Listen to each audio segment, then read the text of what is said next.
damai sejahtera bagi kita semua dimanapun kita berada.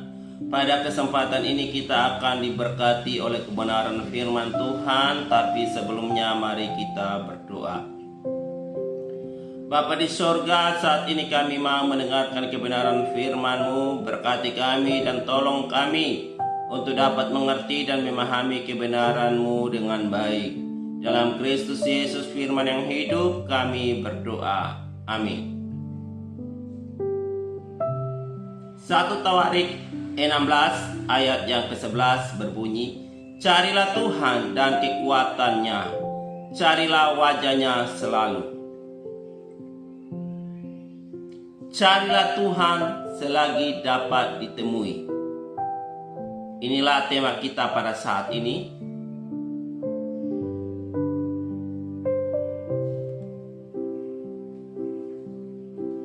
Firman Tuhan hari ini menegur dan mengingatkan kita agar tidak menyia-nyiakan waktu. Kesempatan yang ada mari kita gunakan untuk terus-menerus mencari Tuhan. Terkhususnya orang percaya, terlebih saat kita berada dalam situasi-situasi yang sulit. Ketika jalan yang kita tempuh terbentur tembok yang tebal alias jalan buntu. Sedangkan berbagai upaya telah kita lakukan untuk kesemuanya berujung kepada kegagalan. Tiada jalan lain selain kita harus datang kepada Tuhan dan mencari wajah-Nya. Mencari Tuhan berarti kita menyadari akan keterbatasan dan ketidakberdayaan kita, ketidakmampuan kita. Lalu dengan penuh kerendahan hati mencarinya. Mencari Tuhan juga berarti berharap dan mengandalkan Tuhan saja.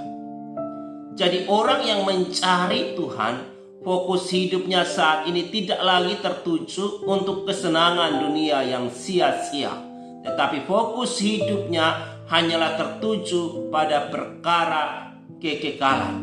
Mengapa? Karena suka atau tidak suka, satu saat nanti kita akan diperhadapkan dengan kenyataan hidup setelah kehidupan di dunia ini berakhir. Dan kenyataan hidup yang akan kita hadapi adalah sebuah kehidupan kekal yang tak berujung. Orang-orang yang saat ini mengarahkan fokus hidupnya hanya untuk perkara-perkara surgawi, dia akan menuai manisnya sebuah kehidupan kekal.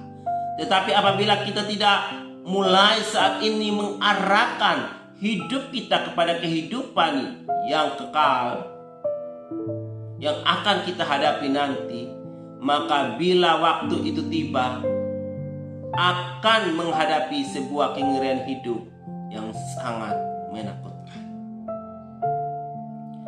Mengarahkan hidup saat ini untuk perkara-perkara yang Tuhan kehendaki ini berarti kita sedang mencari Tuhan selama Ia berkenan ditemui.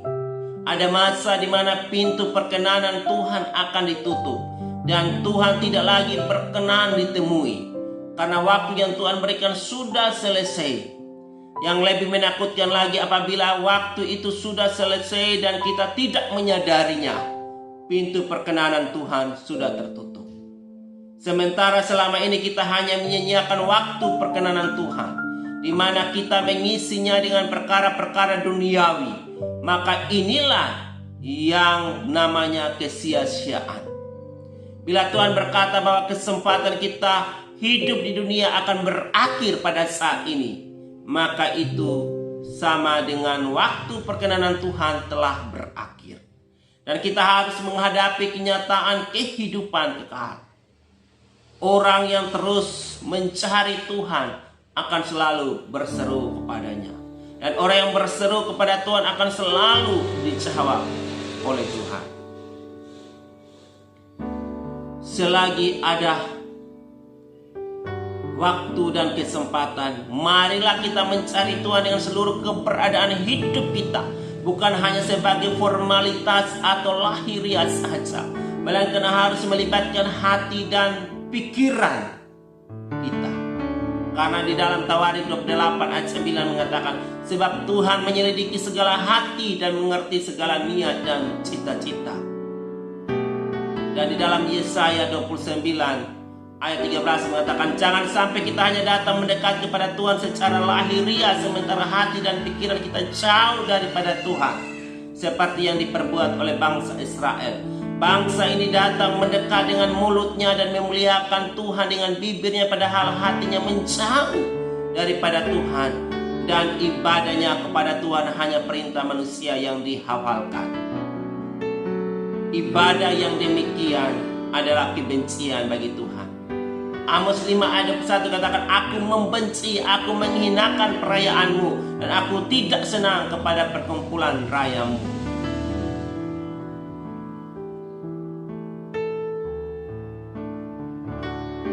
Saudaraku, mengapa kita harus mencari Tuhan?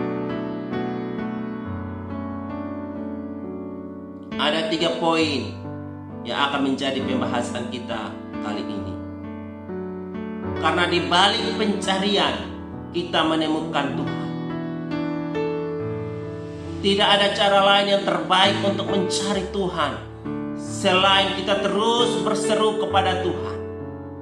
Mencari Tuhan berarti suatu usaha atau upaya yang sungguh-sungguh giat mencari sampai dapat. Tidak akan menyerah sebelum kita mendapatkan atau apa yang kita cari itu didapat. Jadi ada suatu keasikan yang terus-menerus untuk mencari supaya kita mendapatkan. Dalam konteks mencari Tuhan berarti mencari Tuhan tidak hanya untuk lebih dekat, tetapi untuk lebih mengenal Dia secara pribadi. Dalam anugerahnya Tuhan memberikan kesempatan kepada manusia, kepada kita untuk mencari Dia. Tanpa anugerahnya maka sampai jungkir balik pun kita tidak akan menemukan Dia. Tetapi ketika Tuhan sudah memberikan kesempatan itu, sudahkah kita berusaha dengan sungguh-sungguh mencari Dia? Sudahkah kita dengan segenap hati, jiwa, dan tenaga mencari Dia? Apakah ada halangan sedikit saja kita tangguhkan atau tunda usaha kita mencari Dia? Misalnya saja tempat ibadahnya jauh, tempatnya panas, tidak ada kipas angin, tidak ada AC, tempatnya tidak ada tempat parkir, tidak ada baju yang cocok ke tempat ibadah. Atau mungkin juga ada cara keluarga, misalnya pernikahan, lalu akhirnya kita mengorbankan kesempatan mencari Tuhan dengan hal seperti itu. Mungkin kita berkata, selama ini saya sudah mencari Tuhan, tetapi Tuhan tidak menjawab doa saya. Mari kita koreksi lagi. Kita mencari Tuhan, berseru kepadanya untuk menjawab setiap permohonan doa kita, oke. Tetapi menjadi pertanyaannya adalah apa yang sedang kita doakan. Untuk kepentingan kesenangan kita atau untuk kepentingan orang banyak. Kalau kita hanya berdoa untuk kepentingan kesenangan kita, keinginan hati kita yang hanya syarat dengan hawa nafsu dunia atau keinginan dunia, maka kita sedang menjadi orang yang egois, yang hidup untuk kepentingan diri sendiri. Bila ini yang sedang terjadi, lebih baik Tuhan tidak menjawab doa kita daripada Tuhan menjawab doa kita, tetapi pada akhirnya kesenangan dunia akan menyeret kita kepada kebinasaan kekal. Yesaya 59 ayat 1 dan 2 mengatakan, sesungguhnya tangan Tuhan tidak kurang panjang untuk menyelamatkan dan pendengarnya tidak kurang tajam untuk mendengar. Tetapi yang merupakan pemisah antara kamu dan Allahmu ialah segala kejahatanmu, dan membuat dia menyembunyikan diri terhadap kamu sehingga ia tidak mendengar ialah segala dosamu. Jadi selama Tuhan berkenan untuk ditemui, janganlah menemukan Tuhan hanya untuk memaksa Tuhan menuruti keinginan kita yang bukan keinginan Tuhan untuk kita. Carilah Tuhan, temukanlah Tuhan selama ia berkenan ditemui. Berserulah kepadanya hanya untuk bertanya kepada Tuhan setiap hari, apakah yang Engkau mau aku perbuat hari ini ya Tuhan, supaya Engkau dipermuliakan di dalam hidupku, supaya aku bisa menjadi garam dan terang dunia, supaya aku bisa menjadi surat yang terbuka yang dapat dibaca oleh semua orang, supaya aku boleh menjadi roti yang terpecah dan anggur yang tercurah. Mencari Tuhan bukan dari sisa waktu kita yang hanya tersisa kelelahan tubuh setelah beraktivitas sehari penuh, tetapi mencari Tuhan haruslah memberi yang terbaik dari seluruh hidup kita. Jadi 24 jam kita harus menjadi milik Tuhan. Artinya dalam setiap aktivitas yang kita lakukan, kita melakukannya untuk kemuliaan Tuhan. Yang kedua, mengapa kita harus mencari Tuhan? Karena di balik pencarian ada pertolongan sejati. Manusia, saudara, tidak lepas dari persoalan hidup dari hari ke hari. Segala hal yang ada di dunia ini tak bisa atau tidak bisa memberikan jawaban dan jaminan yang pasti bagi kita. Manusia butuh jawaban dan pertolongan Tuhan. Karena itu saya mau katakan, jangan sekali-kali kita menggantungkan harapan pada uang, kekayaan, jabatan, pengalaman, kepintaran, atau kemampuan. Karena semuanya itu adalah sia-sia. Gantungkanlah harapan saudara dan saya sepenuhnya kepada Tuhan. Sebab Dia selalu punya jalan ajaib untuk menolong kita. Dia tidak pernah kehabisan cara melepaskan kita dari berbagai masalah. Sebagaimana Yesaya 55 ayat 9 mengatakan, seperti tingginya langit dari bumi, demikianlah tingginya jalanku dari jalanmu dan rancanganku dari rancanganmu.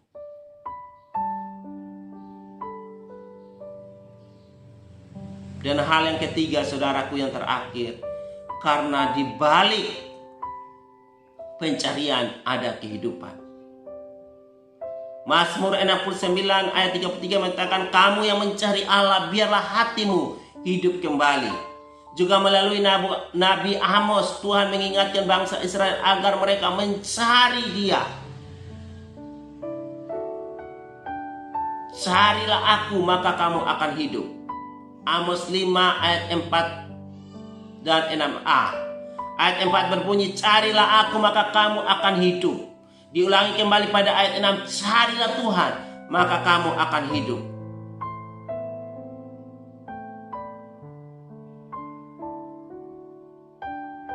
Ya, ayat ini merupakan penekanan bahwa umat Allah harus dengan segera mencari Tuhan jika ingin hidup. Istilah carilah di sini merupakan perintah Tuhan yang harus dilakukan oleh umat Tuhan demi memperoleh hidup. Kitab Amos ini memiliki struktur penulisan yang unik. Di tengah pemberitaan hukuman terhadap umat Tuhan karena kebejatan moral mereka, Tuhan tetap memberikan pengharapan hidup bagi mereka. Bukti bahwa Tuhan tetap menyatakan kasih-Nya bagi yang meresponi perintah-Nya dengan penuh ketaatan. Konsekuensinya adalah hidup bagi orang yang mencari Dia. Kata hidup memiliki pengertian yang dalam, yaitu keselamatan yang utuh dari Tuhan, bukan hanya bagi jiwa semata. Hal ini penting untuk dipahami bahwa hidup yang Tuhan berikan adalah pemulihan secara rohani dan jaminan hidup secara jasmania. Dengan demikian harus disadari bahwa di tengah kondisi zaman yang semakin memburuk, ada perintah Tuhan agar umat-Nya mau mencari pribadi-Nya. Sebab tidak ada sesuatu pun di luar Tuhan yang mampu memberikan hidup. Tawaran-tawaran dunia boleh saja datang, tetapi sebagai umat Tuhan harus menyadari bahwa tawaran dunia hanya membawa kepada kematian, bukan hidup. Dengan mencari Tuhan, kita akan menikmati kehidupan. Menikmati kehidupan di dunia dan menikmati hidup dalam kekekalan. Di dunia ini ada dua hal, yaitu kehidupan dan kematian. Kematian di sini berarti kematian secara rohani dan jasmani. Jika kita mencari Tuhan, kehidupan akan kita dapatkan. Datangnya kehidupan secara jasmani itu pun Tuhan yang tentukan. Tuhan berjanji bahwa ketika kita mencari Tuhan, kita akan menemukan Dia. Yang menjadi pertanyaan adalah sejauh mana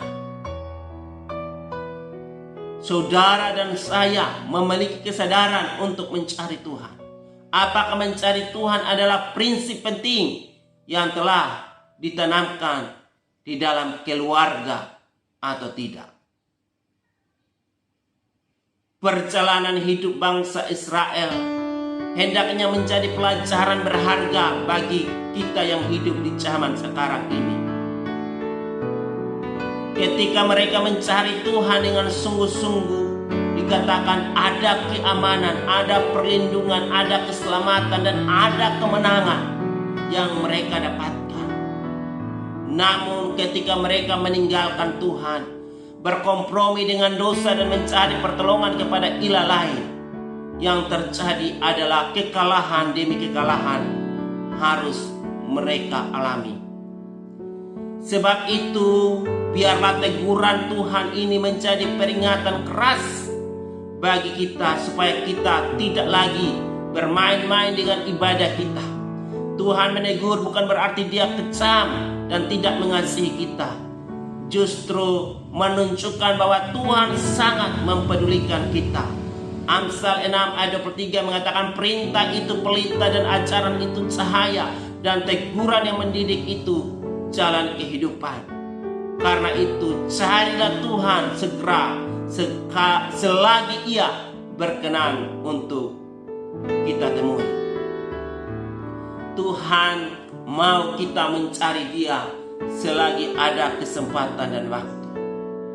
Karena suatu masa nanti atau suatu saat nanti tidak ada kesempatan dan waktu lagi untuk orang datang kepada Tuhan. Di beberapa negara di belahan dunia lain mereka sibuk dengan perang. Tidak ada waktu untuk ibadah. Negara yang dilanda resesi ekonomi menjadi miskin, mereka tidak bisa mencari Tuhan karena mereka hanya pikir perut mereka. Orang-orang yang dilanda bencana alam, mereka sedang dalam tangisan, mereka pun tidak bisa beribadah. Orang-orang yang dilanda pandemi COVID-19, terkhususnya di Indonesia, di daerah Jawa dan Bali, mereka tidak bisa beribadah dan berkumpul dengan teman seiman karena adanya larangan. Sebab itu, marilah kita mencari Tuhan. Masalah itu biasa, tetapi mari kita melekat pada Tuhan. Karena dengan kita melekat pada Tuhan, iman kita besar. Dan lihat, Tuhan mencukupi kebutuhan kita. Tuhan Yesus memberkati. Mari kita berdoa. Terima kasih ya Tuhan buat kebenaran firman-Mu. Ajar kami untuk mempergunakan kesempatan hidup yang ada dengan sebaik mungkin untuk kami mencari Engkau, mencari wajah-Mu, mencari hadirat-Mu. Karena ketika kami mencari Engkau Tuhan, kami akan menemukan Engkau ya Tuhan. Ketika kami mencari Engkau Bapa di surga, kami akan mengalami pertolongan-Mu. Dan ketika kami mencari Engkau, kami akan menemukan kehidupan. Sebab itu kami mohon materaikanlah firman-Mu di dalam kehidupan kami, pribadi lepas pribadi. Di dalam Kristus Yesus kami berdoa. Amin.